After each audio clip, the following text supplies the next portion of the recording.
আসসালামু আলাইকুম প্রিয় দর্শক শ্রোতা। আজকে আমরা জানব সূরা বাকারায় আল্লাহ আমাদের জন্য কী নির্দেশ রেখেছেন। এই সূরায় আল্লাহর কিছু মূল্যবান আদেশ সম্পর্কে আজ আমরা অবগত হব ইনশাআল্লাহ। আল্লাহর নামে যিনি অত্যন্ত মেহেরবান অতি দয়ালু। আল্লাহ সম্পর্কে আল্লাহ বলেন, হে মানুষ, আমাকে না দেখে আমার উপর বিশ্বাস স্থাপন করো। আল্লাহ ব্যতীত অন্য কারো ইবাদত করো না। মানুষকে নয়, আল্লাহকে ভয় করো। আর আল্লাহর নিকট আত্মসমর্পণ না করে মৃত্যুবরণ করো না। আর আল্লাহর ইবাদত করো। নবী রসুলদের সম্পর্কে আল্লাহ বলেন, হে মানুষ, তোমরা আমার নবী রসুলদের প্রতি বিশ্বাস স্থাপন করো এবং তাদের মধ্যে কোনো পার্থক্য করো না, আর তাদের অনুগত হও। আল্লাহর কিতাব সম্পর্কে আল্লাহ বলেন, হে মানুষ, কুরআন আল্লাহর পক্ষ থেকে প্রেরিত কিতাব, তাতে কোনো সন্দেহ নেই। আর আল্লাহর প্রেরিত কিতাবগুলোর উপর বিশ্বাস স্থাপন করো, অর্থাৎ আল্লাহর প্রেরিত অন্যান্য কিতাবগুলোর উপর অবিশ্বাস স্থাপন করো। আর আল্লাহর প্রেরিত কুরআনের প্রতি সন্দেহ পোষণ করো না। আল্লাহর আয়াত সম্পর্কে মিথ্যা বলো না। আল্লাহর আয়াতসমূহ স্বল্প মূল্যে বিক্রি করো না। কুরআনকে গভীরভাবে অনুসরণ করো। নিজের হাত দিয়ে কিতাব লিখে বলো না, ইহা আল্লাহর পক্ষ থেকে। আল্লাহর ফেরেশতাদের সম্পর্কে আল্লাহ বলেন, হে মানুষ, তোমরা আল্লাহর ফেরেশতাদের প্রতি বিশ্বাস স্থাপন করো। কিয়ামত দিবস সম্পর্কে আল্লাহ বলেন, হে মানুষ, তোমরা কিয়ামত দিবসের প্রতি বিশ্বাস স্থাপন করো। ভয় করো সেই দিনকে, যেদিন একে অন্যের কোনো উপকারে আসবে না এবং কোনো ধরনের বিনিময় অথবা সুপারিশও চলবে না। নামাজ সম্পর্কে আল্লাহ বলেন, হে মানুষ, তোমরা নামাজ প্রতিষ্ঠা করো। রুকুকারীদের সাথে রুকু করো। ধৈর্য ও নামাজের মাধ্যমে আল্লাহর নিকট সাহায্য প্রার্থনা করো। তোমরা ইব্রাহিমের দাঁড়ানোর স্থানটিকে নামাজের স্থান হিসাবে গ্রহণ করো। নামাজের প্রতি যত্নশীল হও, বিশেষ করে মধ্যবর্তী নামাজের ব্যাপারে। আল্লাহর জন্য নামাজে বিনীতভাবে দাঁড়াও। যে দিক থেকে তোমরা বেরিয়ে আসো না কেন, খাবার দিকে মুখ ফিরাও নামাজের জন্য। রোজা সম্পর্কে আল্লাহ বলেন, হে মানুষ, তোমরা রমজান মাসে রোজা রাখো, কিন্তু অসুস্থ অথবা সফররত থাকলে পরে তা পূরণ করে নিতে পারবে। আর যারা রোজা রাখে না, তারা ফিদিয়া দিতে হবে। রমজান মাসে চাইলে রাত্রে স্ত্রীদের সাথে মিলিত হতে পারবে। রমজান মাসে সেহরি আহার করতে পারবে, যতক্ষণ না ভোরের শুভ্র আলোক রেখা পরিষ্কার প্রতিভা না হয়। হজ সম্পর্কে আল্লাহ বলেন, হে মানুষ, তোমরা হজ এবং উমরা পালন করো, যা হবে আল্লাহর সন্তুষ্টির জন্য। হজ এবং উমরা পালনকালে যৌনভোগ, মন্দ কাজ, ঝগড়াঝাটি করো না। সাফা ও মারওয়া আল্লাহর নিদর্শন সমূহের অন্যতম। অতএব হজ অথবা উমরা পালনকালে উভয় পাহাড়ের মধ্যে তোয়াফ করো। আরাফাতের ময়দান থেকে ফিরে এসে মুজদালিফায় মাসওয়ারে হারামের নিকট এসে আল্লাহকে স্মরণ করো। তারপর সেখান থেকে ফিরে এসে ভুলভ্রান্তির জন্য আল্লাহর নিকট ক্ষমা প্রার্থনা করো, নিজেকে সংশোধন করো। জাকাত সম্পর্কে আল্লাহ বলেন, হে মানুষ, তোমরা জাকাত প্রদান করো। হে মানুষ, আল্লাহ তোমাদেরকে যা দিয়েছেন তা থেকে ব্যয় করো। আর আল্লাহর রাস্তায় ব্যয় করো সেই দিন আসার পূর্বে, যেদিন কেউ কাহারও উপকারে আসবে না, যেদিন বেচাকিনা, বন্ধুত্ব, ভালোবাসা থাকবে না। আর আল্লাহকে উত্তম ঋণ দাও। লোক দেখানোর জন্য দান করো না, খারাপ জিনিস দান করো না। যা অন্যরা তোমাকে দিলে তুমি গ্রহণ করবে না, তা দান করো না। দান করে কাউকে কুটা দিও না। দান করো প্রকাশ্যে অথবা গোপনে, কিন্তু গোপন রাখা উত্তম। আর আত্মীয় স্বজন, এতিম, মিসকিন অথবা ফতিক মুসাফিরদের জন্য ব্যয় করো এবং সাহায্য প্রার্থীদের সাহায্য করো। ব্যবহার সম্পর্কে আল্লাহ কী বার্তা রেখেছেন? আল্লাহ বলেন, হে মানুষ, তোমরা একে অন্যের সাথে সুন্দর সুন্দর কথা বলো, যা দানের চাইতে উত্তম। আর আল্লাহর জমিনে অশান্তি সৃষ্টি করো না, মুনাফিকি করো না, প্রতিশ্রুতি ভঙ্গ করো না। যে সম্পর্ক বহাল রাখতে বলেছেন তা বহাল রাখো।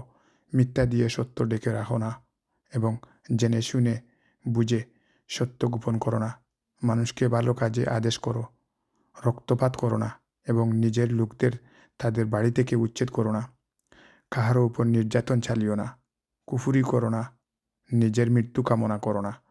মানুষকে জাদু শিক্ষা দিও না, নিজেও তা চর্চা করো না। স্বামী স্ত্রীর মধ্যে বিচ্ছেদ ঘটাইও না। সৎ কর্মশীল হও। মসজিদে আল্লাহর নাম স্মরণ করতে বাধা সৃষ্টি করো না এবং ইহা ধ্বংস করো না, শিরিক করো না। কল্যাণের কাজে একে অপরকে সহযোগিতা করো। আল্লাহর কৃতজ্ঞতা স্বীকার করো ও কৃতজ্ঞ হইও না। একে অন্যের সম্পদ অন্যায়ভাবে আত্মসাৎ করো না। অহংকার করো না। শয়তানের পদাঙ্ক অনুসরণ করো না। ঈমানদার ব্যক্তিদের বিদ্রূপ করো না। ন্যায় বিচার সম্পর্কে আল্লাহ বলেন, হে মানুষ, তোমরা ন্যায় প্রতিষ্ঠা করো, অন্যায়কে নির্মূল করো। প্রয়োজনে ইহার জন্য যুদ্ধ করো, যা তোমাদের উপর ফরজ করা হয়েছে, আর যুদ্ধ তোমাদের অপছন্দ। জেনে রাখো, যা তোমাদের ভালো লাগে না তা তোমাদের জন্য কল্যাণকর, আবার যা তোমাদের ভালো লাগে তা তোমাদের জন্য ক্ষতিকর। তা তোমরা জানো না, আল্লাহ ভালো জানেন। তাই সত্য প্রকাশ করো। ন্যায় বিচারের স্বার্থে কেসাস করো, যেমন দাসের বদলে দাস, নারীর বদলে নারী, দাঁতের বদলে দাঁত ইত্যাদি।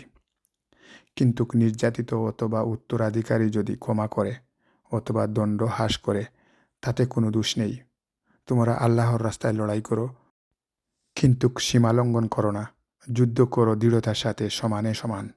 যুদ্ধের সময় ধৈর্য ধারণ করো। আর যারা আল্লাহর রাস্তায় নিহত হয়েছে তাদেরকে মৃত বলো না, তারা জীবিত। জেনে রাখো, ফিতনা, নরহত্যা অপরাধ। আর কাবাগরের পাশে যুদ্ধে লিপ্ত হইও না। কিন্তু যদি তোমাদের দুশমন যুদ্ধ শুরু করে, তাহলে তোমরা নিজেকে রক্ষা করার জন্য যুদ্ধ করো। তোমাদের মধ্যে কারো মৃত্যু হলে তার রেখে যাওয়া সম্পদ ন্যায়ানুগ পন্থায় বন্টন করবে, আর তা বন্টনের কাজে তার পিতামাতা ও আত্মীয় স্বজনের জন্য ওসিয়তের ব্যবস্থা রাখবে। আর এই ওসিয়ত বদলাবে না, এবং ওসিয়তকারী কোনো পক্ষপাতিত্ব করবে না।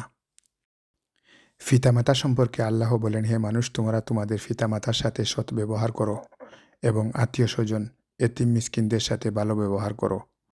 মানুষের সাথে সুন্দর করে কথা বলো। খাদ্য সম্পর্কে আল্লাহ বলেন, হে মানুষ, তোমরা ভক্ষণ করো যা তোমাদের জন্য হালাল করা হয়েছে, আর বর্জন করো যা তোমাদের জন্য হারাম করা হয়েছে। যেমন তোমাদের জন্য হারাম করা হয়েছে মৃত জন্তুর মাংস, রক্ত, শূকরের মাংস, এবং যা আল্লাহর নাম ছাড়া অন্য কারো নামে উৎসর্গ করা হয়েছে। কিন্তু অপারগতায় কোনো দোষ নেই। বাপদাদার ভুল পথ অনুসরণ করো না। মদ খেও না, সুদ খেও না, জুয়া খেলো না, মুশরিক নারীকে বিয়ে করো না, যতক্ষণ না সে ঈমান আনে। আল্লাহর দিন সম্পর্কে আল্লাহ বলেন, হে মানুষ, আমি তোমাদের যে কিতাব দান করেছি তা তোমরা অনুসরণ করো, এবং ইহাতে যা কিছু আছে তা স্মরণ রাখো। আর আল্লাহর দিন পালনে কাউকে জোর জবরদস্তি করো না। আর আল্লাহর রাস্তায় ব্যয় করে প্রচার করে বেড়াইও না, এবং প্রতিদানও চাইও না। ইসলামে পুরোপুরি দাখিল হয়ে যাও। যারা তোমার কথা শুনে না, তাদের দায়িত্ব তোমার নয়। দান সদকা গরিবের জন্য। যারা সম্মানের বয়ে কারো কাছে হাত পাতায় না, তাদের চেহারা দেখে বুঝে নাও। ঋণ গৃহীতাকে সময় দাও, আর সে যদি অক্ষম হয় তাহলে তাকে ক্ষমা করে দাও। স্বামী স্ত্রী সম্পর্কে আল্লাহ বলেন, হে মানুষ, তোমরা একে অন্যের পোশাক। আর স্বামীদেরকে বলেন, তোমাদের স্ত্রীগণ তোমাদের ফসল ক্ষেত, তাই তোমাদের ফসল ক্ষেত্রে গমন করো যেভাবে তোমাদের ইচ্ছা, কিন্তু তাদের ঋতুকালে তাদেরকে বর্জন করো। স্ত্রী রেখে স্বামী মৃত্যুবরণ করলে স্বামীর উত্তরসূরিরা ওই স্ত্রীর 1 বছরের ব্যয়ভার বহন করতে হবে, আর তাকে বাড়ি থেকে বের করো না। কিন্তু স্ত্রী যদি নিজ ইচ্ছায় বের হয়ে যায়, তাহলে কোনো দোষ নেই। স্বামীর মৃত্যুর পর স্ত্রী বিবাহ বন্ধনে আবদ্ধ হতে চাইলে তাকে 4 মাস 10 দিন অপেক্ষা করতে হবে। তালাকপ্রাপ্ত মহিলাদের ব্যাপারে আল্লাহ বলেন, তালাকপ্রাপ্ত মহিলারা ন্যায়সঙ্গত ভরণ পোষণ পাবার অধিকার থাকবে, অর্থাৎ তারা তালাকপ্রাপ্ত ভাতা পাবে, এটা তাদের অধিকার। আর তালাকপ্রাপ্ত মহিলারা পুনরায় বিবাহ করার জন্য তাকে 3 ঋতু অতিবাহিত করতে হবে, আর তাদের গর্ভে সন্তান থাকলে তা তারা গোপন করতে পারবে না। যাই হোক, এ সময়ের ভিতরে উভয় যদি আবার মিলিত হতে চায়, তাহলে স্বামী তাকে ফিরিয়ে নিতে পারবে, কারণ স্বামীর অধিকার একমাত্রা বেশি, যদিও তাদের উভয়ের অধিকার একে অন্যের উপর রয়েছে। আর তালাকপ্রাপ্ত মহিলারা যখন তাদের অপেক্ষার সময়টুকু শেষ করে নেয়, আর তারা আবার তাদের পূর্বের স্বামীর সাথে মিলিত হতে চায়, তাহলে তোমরা তাদেরকে বাধা দিও না। এইভাবে তারা 2 বার করতে পারবে, কিন্তু 3 বারের পর অন্যত্রে বিবাহ বসতে হবে, আর সেই স্বামী তালাক দিলে সে চাইলে পূর্বের স্বামীর নিকট ফিরে আসতে পারবে। সন্তান থাকলে তার মা 2 বছর তার সন্তানকে দুধ খাওয়াবে, কিন্তু পিতা তাদের ব্যয়ভার বহন করবে এই 2 বছর। যে স্ত্রী তোমরা স্পর্শ করনি কিংবা দেনমোহর নির্ধারণ করনি তাদেরকে তালাক দিতে পারবে, তবে ন্যায়ানুগ পন্থায়, আর সামর্থ্য অনুযায়ী তাদেরকে কিছু অর্থ প্রদান করতে হবে। আর যদি দেনমোহর নির্ধারিত হয়ে যায় তবে নির্ধারিত অঙ্কের অর্ধেক আদায় করতে হবে। তবে স্বামী স্ত্রী একে অপরের প্রতি সহানুভূতি দেখাতে হবে। যেমন স্ত্রী চাইলে স্বামীকে ক্ষমা করতে পারবে, আর স্বামী চাইলে বেশি দিতে পারবে। ঋণ সম্পর্কে আল্লাহ বলেন, তোমরা ঋণের চুক্তি লিখে রাখো, ইহা ছোট হোক অথবা বড়।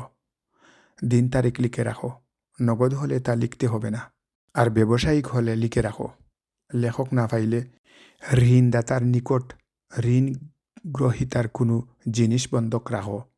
আর এই ব্যাপারে 2 জন সাক্ষী রাখো, পুরুষ হইলে 2 জন, আর 2 পুরুষ না পাইলে 1 জন পুরুষ আর 2 জন নারী হতে হবে, কারণ 2 জন নারী 1 জন পুরুষের সমান।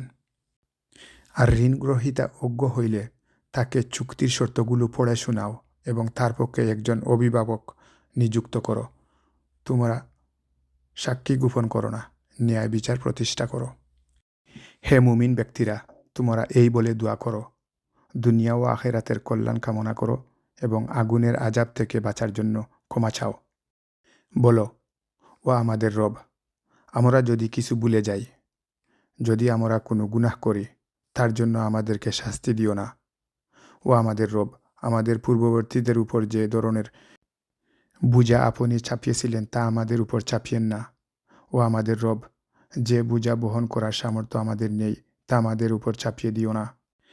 আপনি আমাদের উপর মেহেরবানি করুন, আপনি আমাদের ক্ষমা করে দিন, আমাদের উপর দয়া করুন। আপনি আমাদের একমাত্র আশ্রয়দাতা, বন্ধু, অতএব কাফেরদের মোকাবিলায় আমাদের সাহায্য করুন।